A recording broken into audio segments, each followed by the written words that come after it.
Welcome to the Slop Farm. Enjoy the video. Work on a clean, flat surface and wash your hands before starting. Set bright indirect light to see dust and fibers clearly. Remove any case so edges are accessible and dry. Use the included alcohol wipe to remove oils and fingerprints thoroughly. Follow immediately with the microfiber cloth and an adhesive dust sticker for any remaining particles. Confirm your Panzerglass is 0.33 mm thick and labeled 9H hardness to ensure compatibility and protection. Peel the protective backing slowly to avoid touching adhesive with fingers.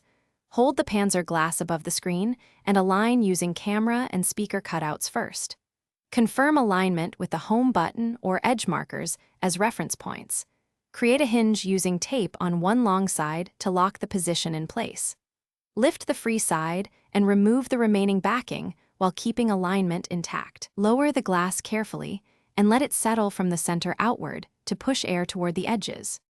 Press the center of the protector firmly to activate the adhesive bond to the display.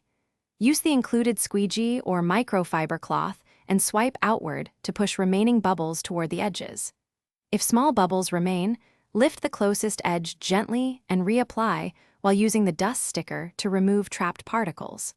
Press all edges firmly to ensure full adhesion and seal. Wait 24 hours before returning the case to allow adhesive to set properly and stabilize on curved edges. Thanks for watching. Consider subscribing if we helped you today.